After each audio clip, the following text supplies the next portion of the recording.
Olá, querido aluno, querida aluna, sejam todos muito bem-vindos a mais uma aula do curso de Pedagogia EAD da FAEX.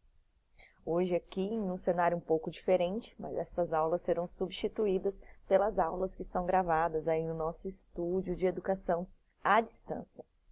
Gostaria de iniciar falando para vocês da importância de nós entrarmos agora nessa fase onde estudaremos juntos a estrutura e o funcionamento da educação básica brasileira.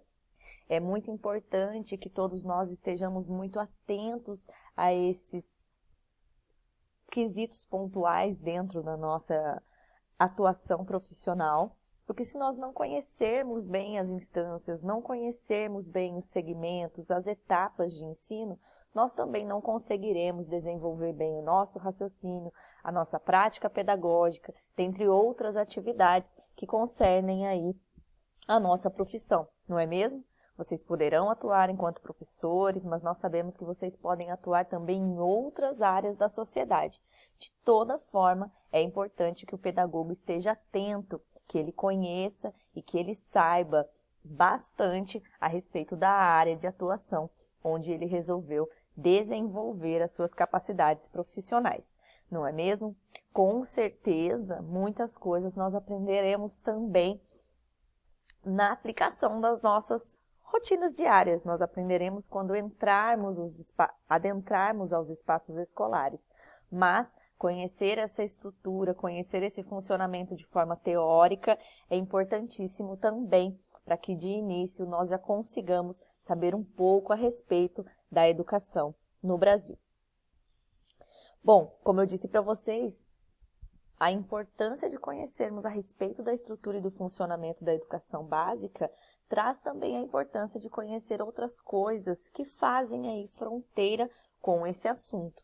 Por exemplo, para que nós falemos a respeito da estrutura e do funcionamento da educação básica, é necessário que nós conheçamos um pouco de leis, é necessário que nós conheçamos a Constituição, que trouxe para nós a possibilidade de termos uma educação mais igualitária no nosso país.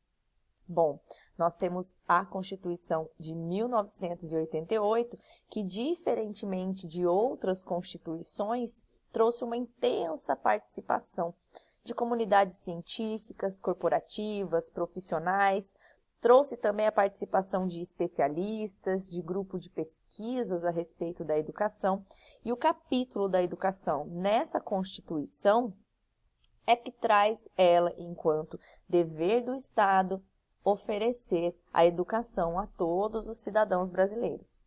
A lógica dessa Constituição, a lógica da Constituinte, era que mesmo que fosse permitido que nós tenhamos uma escola privada, todos os cidadãos brasileiros em idade escolar têm direito a uma educação pública. Além dessa própria educação enquanto direito do cidadão brasileiro, o próprio conceito de escolarização obrigatória a partir da Constituição de 88 passa a ser ampliado. Nós temos a modificação da visão da sociedade, dos profissionais e de todos a respeito desses segmentos, dessas etapas onde esse aluno em idade escolar estaria adentrando.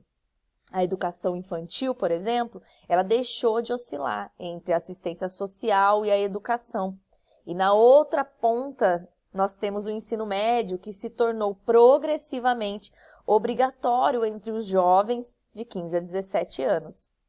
Nós temos as 3 etapas que são estruturadas pela Constituição brasileira, mas que só passaram a ter essa nomenclatura de educação básica, como nós conhecemos hoje, com a Lei de Diretrizes e Bases, a LDB de 1996, mas isso nós veremos mais adiante.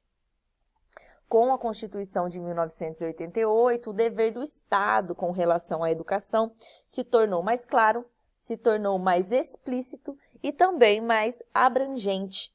Houve um compromisso na oferta de vagas para a educação obrigatória. A educação obrigatória, então, compreenderia as etapas de educação básica, que iriam da educação infantil até o ensino médio. E esse foi um grande avanço, um dos grandes avanços que essa Constituição proporcionou ao cidadão brasileiro.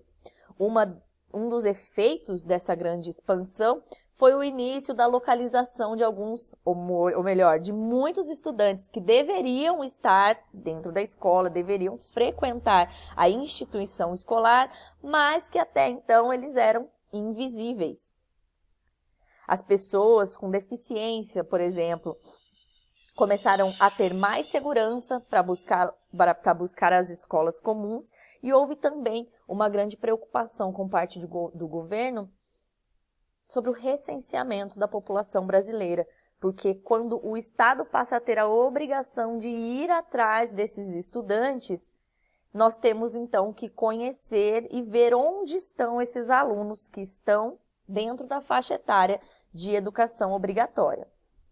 Então, ter a educação como um direito dos cidadãos brasileiros alterou a lógica de todo o funcionamento educacional, indo até a sala de aula. A partir de 1988, a escola passou a ter mais responsabilidade pela garantia do aprendizado. Se o estudante tem o direito de aprender, a escola e os professores têm o dever de aproximá-lo do conhecimento.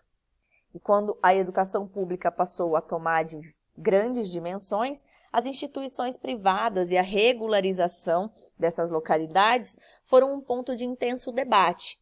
E essas resoluções trouxeram também alguns princípios legais para que outros programas e iniciativas fossem gerados no país. Por exemplo, o ProUni, para que ele fosse desenhado 2 décadas depois.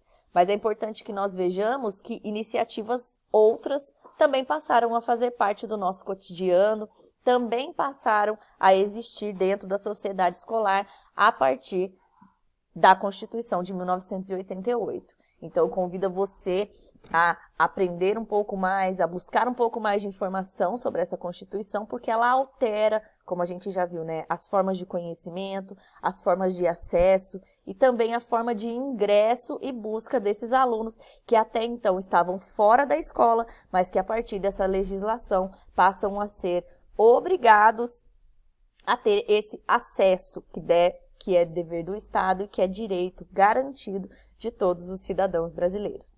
Nós teremos ainda uma sequência de aulas falando um pouco a respeito da educação brasileira e também a respeito das leis, né, que trazem aí essa estrutura e esse funcionamento da educação básica com relação aos direitos dos cidadãos, também com relação aos deveres do Estado, e ao longo da disciplina nós teremos a oportunidade de trabalhar todos esses aspectos. Então, até a próxima aula!